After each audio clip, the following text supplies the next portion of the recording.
Sometime around 2750 BCE, a semi-legendary king called Gilgamesh was ruling the Sumerian city of Uruk. Gilgamesh is the central figure in the first great piece of literature produced by humanity, the Epic of Gilgamesh, originally a series of oral tales that were written down somewhere between 2500 and 2000 BCE.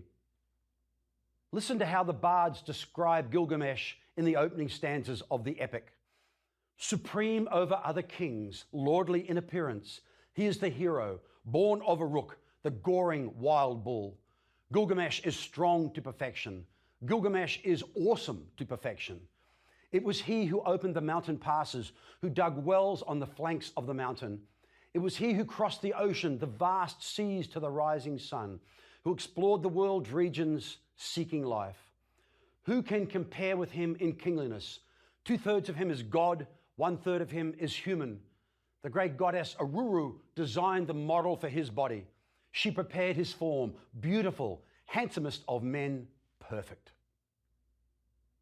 Gilgamesh is a quintessential example of the rulers who emerged in the first city-states and civilizations in history, who began to appear soon after 3200 BCE in Sumer, in the Delta region of Mesopotamia, an area that is now part of the modern nation of Iraq. The great achievement of the Sumerians was that it was they who were the first to construct an orderly, prosperous civilization that functioned very well despite the lack of any precedents. The Sumerian model of governance then spread north along the Tigris and Euphrates valleys, west to the Mediterranean coast, and south into Egypt. Within a few centuries, much of Southwest Asia and Northeast Africa found itself under the control of strong, coercive leaders like Gilgamesh, who used their self-proclaimed relationship with the gods, their exaggerated superhuman strength and courage, and their perceived wisdom to guide and protect their communities. But midway through the Epic of Gilgamesh, the heroic king discovers that even he cannot escape death, the fate of every mortal being. It is the epic's exploration of this theme that gives us some deeper insight into the interests and concerns of the people who dwelt in the first civilizations. That is, even as they organized themselves into successful societies, the fear of failure and death continued to haunt the Sumerians, as it has done to varying degrees for every single society that has followed them, including, quite frankly, all the nations of the world today. Civilizations can be tremendously powerful, creative, and productive, but they always have vulnerabilities. And history demonstrates that eventually something brings them down. As in our day, Sumerian civilization depended on the environment, probably more than it realized. So we'll pay special attention to the environment and several other recurring themes in the history of civilization as we consider how the story of Sumer unfolded. During the first period of Mesopotamian civilization, essentially the millennium between 3000 and 2000 BCE, most of the population of Sumer was living in a dozen or so large cities like Uruk. The population of these cities was made up of both native residents and also various alien Semitic-speaking groups that had migrated into the region, attracted by Sumerian agricultural riches. By roughly 3000 BCE, the population of the region may have numbered as many as 100,000, by far the largest concentration of humans thus far seen in world history. Semitic, by the way, is an adjective referring to the peoples who have traditionally spoken Semitic languages. The word Semitic is derived from the biblical character Shem, one of the three sons of Noah. As a linguistic term, it refers to a largely Middle Eastern family of languages spoken by some 250 million people today. By far, the most widely spoken Semitic language today is Arabic, followed by Aramaic and Hebrew. Genetic analysis suggests that Semitic people share a common ancestry despite important differences and contributions from other groups. The Proto-Semitic peoples probably originated in the Arabian Peninsula, and it was their migrations out of Arabia into Mesopotamia that added significant numbers to the population of Sumer. The cities occupied by Mesopotamian and Semitic-speaking peoples included many that, like Uruk, were later named in the Judeo-Christian Old Testament. Some of them may be familiar to you. Eridu, Uruk, Nippur, Babylon, and Kish. These cities were like stars in a way, shining brightly in their earthly galaxies and utterly dominating their surroundings the way the sun dominates our solar system. Like stars, these ancient cities were the most powerful entities in their region, with a gravitational pull that affected large regions around them. Towns and villages orbited them like planets and moons, and the cities were constantly drawing in ideas, goods, innovations, people, and energy, thus directly stimulating collective learning. We get some sense of the pride, almost reverence that Sumerians felt for their cities in another passage from the Epic of Gilgamesh. As Gilgamesh returns to his city of Uruk after a long journey, he turns to his companion and says, "This is the wall of Uruk, which no city on earth can equal. See how its ramparts gleam like copper in the sun. Climb the stone staircase, more ancient than the mind can imagine. Approach the Eanna temple, sacred to Ishtar, a temple that no king is equaled in size or beauty. Walk on the wall of Uruk, follow its course around the city, inspect its mighty foundations, examine its brickwork, how masterfully it is built. Observe the land it encloses, the palm trees, the gardens, the orchards, the glorious palaces and temples, the shops and marketplaces, the houses, the public squares." It was in cities like Uruk, with their gleaming ramparts and rich surrounding farmlands, that humanity carried out its first political experiments to try and solve the problems of large-scale social organization, another of the key recurring themes in our course. These experiments have left an excellent archaeological record that we can use to understand the early evolution of power and hierarchies in agrarian civilizations. The first form of government in these cities was a carryover from the way earlier and much smaller human communities had been ruled, by assemblies of leading male citizens elected because of their seniority or status. However, during political, economic, or environmental times of crisis, the assemblies temporarily gave up their power to individuals who wielded absolute authority until the crisis had passed, much as modern democratic states allow leaders to declare martial law during regional or national emergencies. It seems that eventually in each city, some of these individual rulers were able to usurp the authority of the assemblies and establish themselves as monarchs, called lugals, the Sumerian term for king. In Sumerian cuneiform writing, which we'll discuss further shortly, the word is made up of two cuneiform symbols that essentially mean big man. This is the title that was given to the king of the various city-states of Sumer, and also to later leaders like Sargon of Akkad, who gained dominion of much larger territories. I'm going to use the term lugal interchangeably with king as we move through this lecture. Even though the lugals had absolute power in theory, they still needed to rule in cooperation with local nobles in practice, nobles who functioned as military leaders upon whom the lugals depended. This arrangement is a feature of the Epic of Gilgamesh, and like Gilgamesh, the other lugals and nobles of the Sumerian city-states had sufficient power to impose their will upon hundreds of thousands and later millions of humans. The reliance of lugals on military leaders is evidence that warfare had become endemic in Sumer by the 3rd millennium BCE, a situation that has barely changed all over the world during the subsequent 5,000 years. Constant warfare is another of the key features of all agrarian civilizations, warfare that usually arose over access to land and other precious resources like water. This is a clear lesson ancient history teaches us about the past and the future, that future wars will probably be fought over water as global temperatures rise and water becomes more scarce. Evidence suggests that some form of warfare was probably present in Sumer even before 4000 BCE, before the appearance of the city-states. Some of the earliest cylinder seals archaeologists have discovered depict battles and prisoners of war. Cylinder seals are small stone cylinders engraved with images that were then rolled into wet clay to leave a relief of the images on a clay tablet. You can find Sumerian cylinder seals in many of the great museums of the world today. Another important source of information about warfare in Sumer is the painted Standard of Ur, a wooden box that might have been carried on poles in processions or might even have been the sound box for some musical instrument. Produced around 2700 BCE, on one side the standard depicts diners at an elaborate banquet that illustrates servants bringing in food for the feast. On the other, the standard shows Sumerian Elytz and their military. This war panel shows the Lugal standing in front of his bodyguard and chariot facing a row of bound and bleeding prisoners.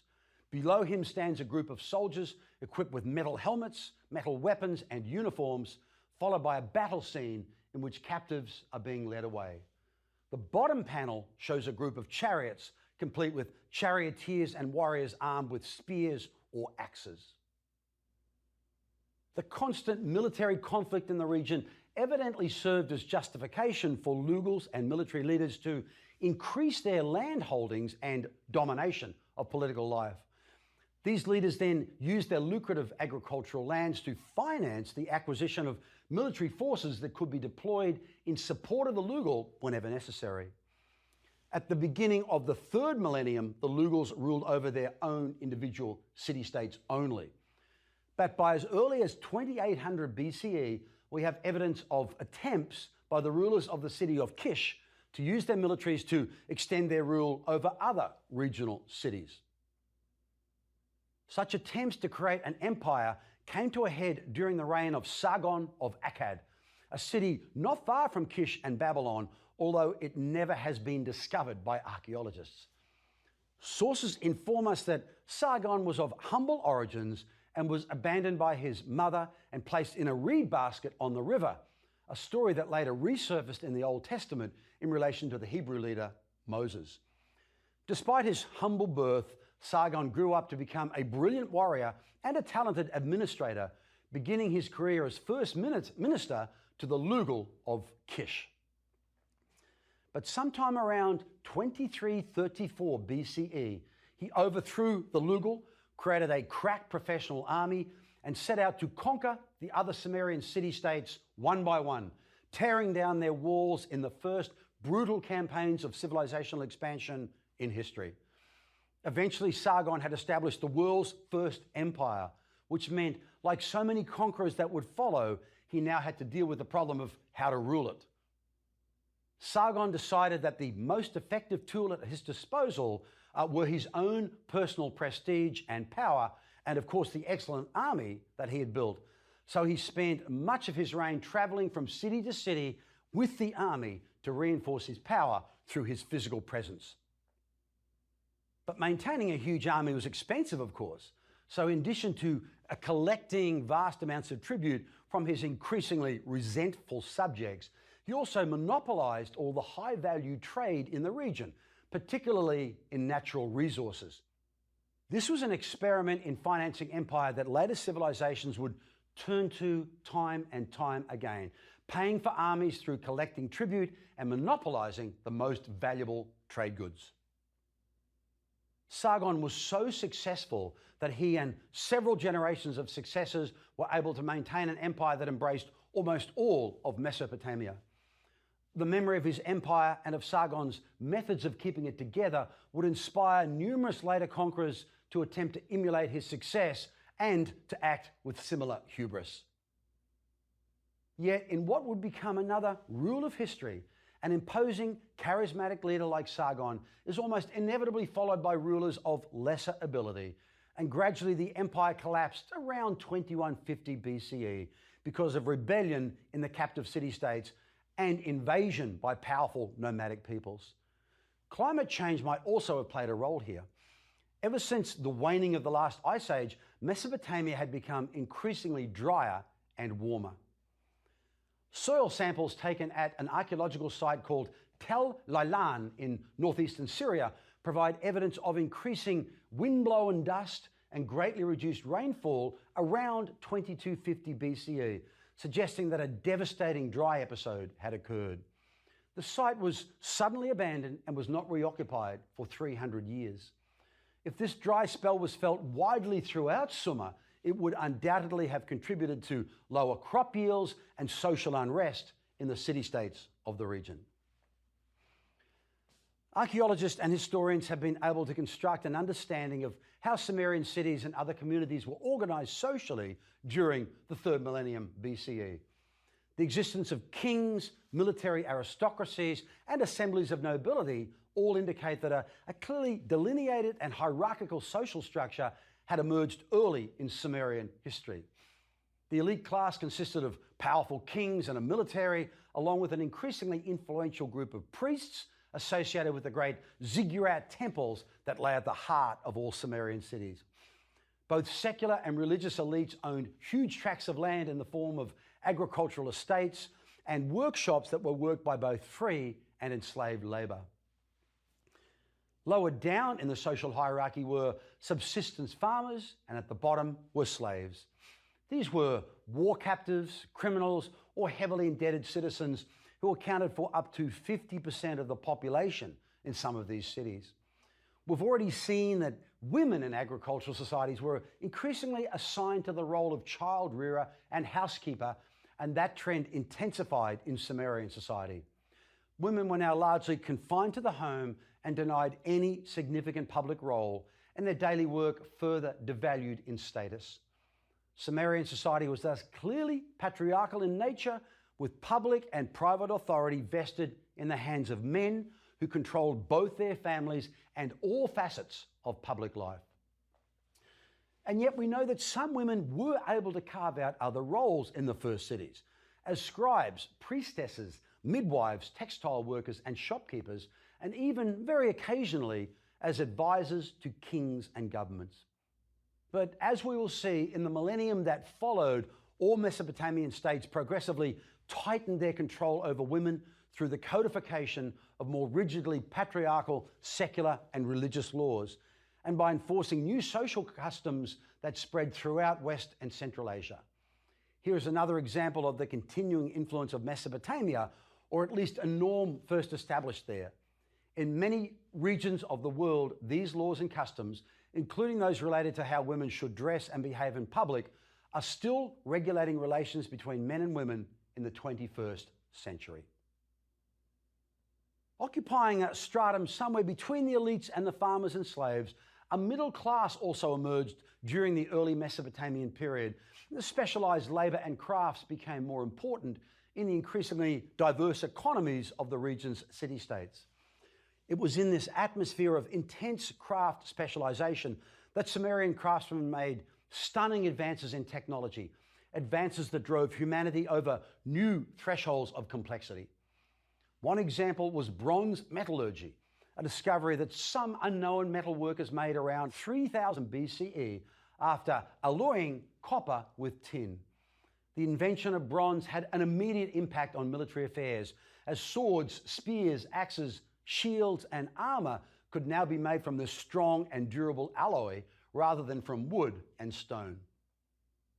This was the moment that the Stone Age gave way to the Bronze Age, and it would be another 2,000 years before bronze would in turn give way to iron, as we will see. It wasn't just the military that benefited from the invention of bronze.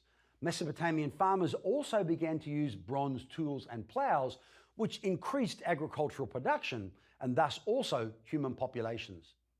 Given the scarcity of copper and tin, however, bronze was always an expensive metal to produce, so it tended to be monopolized by elites who used it as a marker of their wealth and status, a situation just as true in East Asia as in the West. Another stunning invention that has been attributed to Sumerian craftsmen is the wheel, although it may actually have been invented simultaneously in Sumer, in the Caucasus, and in Eastern Europe.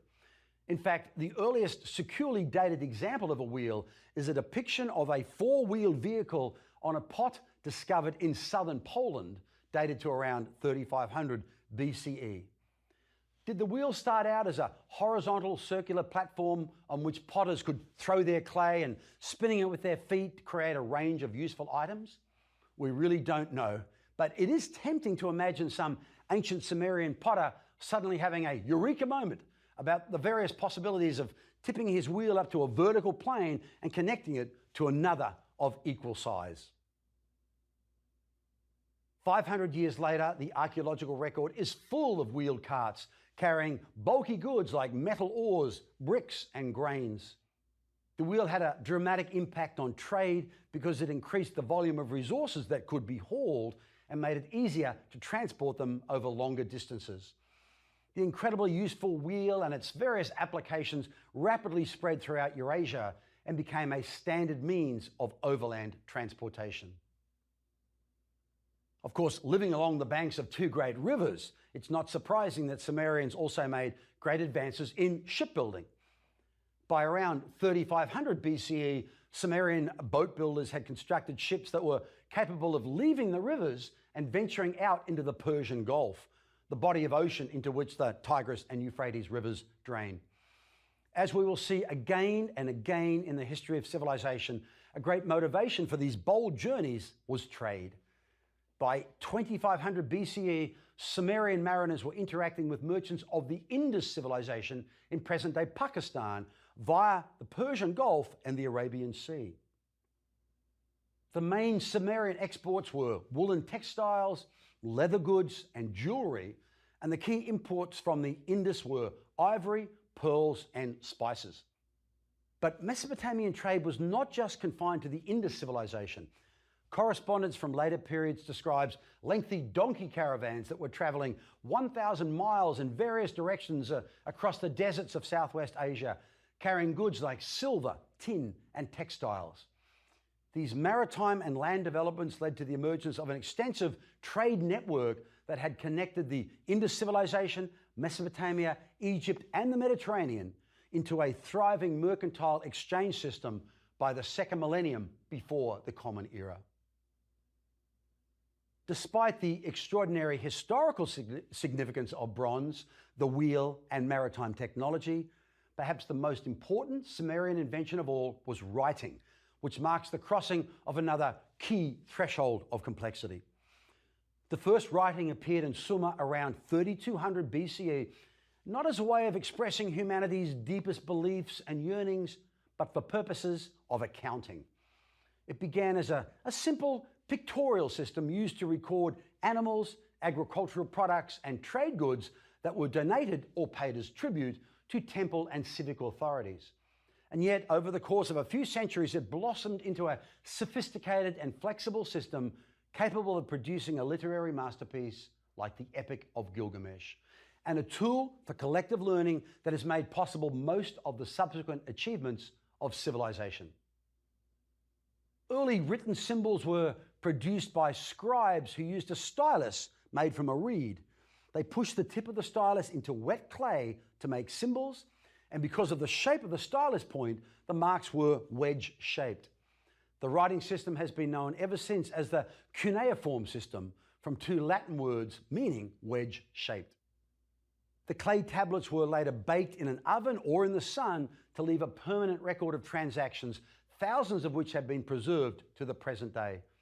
They provide us with an extraordinary record of the invention and evolution of the world's first writing system. Now, at first, the marks were simple pictographs, simplified depictions of specific objects, such as animals, trade goods, agricultural products, as well as everyday objects, such as arrows. The spoken Sumerian language consisted of many different sounds, like our languages today, and there were cases where the same sound was used to refer to two or more different objects or concepts. Think how in English, for example, we use the sound I to refer to ourselves in the first person and to the organ with which we see. In Sumerian spoken language, the mark for arrow was pronounced like the word for life, a sound something like T. So over time, the arrow symbol also began to be used to mean the concept of life. This transformation of sounds and symbols is known as the rebus principle, and it marks a significant transition from icon to sound syllable in Sumerian writing. The original pictographs became stylized and lost their initial pictorial meaning, becoming instead symbols that allowed for the written expression of all the sounds in the Sumerian spoken language, permitting works such as the Epic of Gilgamesh. The Epic of Gilgamesh, as well as the evidence we have about the oral myths of the Sumerians, also reveals a great deal about Sumerian religious beliefs, another key theme we explore in this course. These are the very first written creation stories and thus the first religious documents produced by humanity, and they demonstrate an awesome respect for the forces of nature. According to these creation accounts, everything in nature, storms, rivers, mountains, the sun, wind, fire, are living beings filled with spirits or some form of spiritual energy. Over time, these forces of nature were personified by the Sumerians and transformed into named gods who behaved very much like us, except that they were immortal. Sometime between 3500 and 3000 BCE, a list of named Sumerian gods and goddesses was generated. These are the first named deities in world history, and this list was preserved in later documents. As Sumerian society became more hierarchical, some of these gods were recognized as the most powerful, occupying the uppermost stratum of the spiritual world, in the same way the elites of the cities were the most powerful entities in the secular world. Not surprisingly, the Sumerians respected water as the ultimate source of life, and some of their most fundamental creation myths articulate the idea that the world was created out of the mingling of sweet fresh water and salty ocean water. These liquid spirits were personified as two named gods who represented the different kinds of water, one female and one male. These original gods evolved into An, the god of heaven, who produced Enlil, the decreer of fates. With the goddess Namu, An also produced Enki, the god of wisdom, magic, and incantation, who lived in an ocean beneath the earth. Along with these major Sumerian-wide deities, each city also built its own special temple to attract its community god to take up residence there in order to protect the city and bring it prosperity. And just as if the god or goddess were a human resident, its huge image was housed, fed, and clothed by a retinue of workers, which fitted with the idea that the gods were believed to have created humans to be their servants, to care for them. The gods also created the M, which is the Sumerian term for the whole package of government institutions, social structures and behaviors, and human emotions, which in their totality were critical for the smooth operation of the world. We find all these ideas about gods and their relationships preserved in the earliest Sumerian writings produced after 2500 BCE. But we also have an intriguing glimpse into evolving Sumerian beliefs centuries earlier in the form of an alabaster vase from the Eanna complex in Uruk. Known as the Walker vase and dated to about 3000 BCE, this 3 feet high ceramic is decorated with 4 bands of shallow relief carvings. The lowest band is incised with a wavy line symbolizing water. The next band shows ears of barley and date palms and a procession of oxen and sheep, demonstrating the critical role of agriculture and the key domesticated species upon which all Sumerian cities depended. The third band portrays clean-shaven, bald, naked men walking in procession, each carrying a jug or vessel, surely the high priests of a divine cult. The uppermost band, which is partly damaged, depicts a female figure that archaeologists have identified as the goddess Inanna, receiving tribute in a ritual overseen by a powerful male priest or ruler. Here then, in this extraordinary ceramic relic, is a visual representation of the well-ordered, well-managed world of the Sumerians, confidently meeting the challenges of collective life under the careful protection of powerful secular and divine leaders. But because of the unique environment of Mesopotamia, particularly the easy access afforded to Sumerian cities by the 2 great river valleys of the region, this orderly society would soon come to be disrupted by waves of foreign peoples who would sweep down the valleys to force their rule upon the Sumerian cities. The frequency of invasion and loss of autonomy eventually led to a deterioration in the Sumerian worldview, from the orderly confidence expressed in the Waka vase to the pervasive sense of impermanence and pessimism. And this brings us back to Gilgamesh and the fear of failure and death that came to haunt the Sumerians. As it turned out, Sumerian fears were not unwarranted. theirs is indeed a cautionary tale for all the civilizations that have followed, including perhaps our own.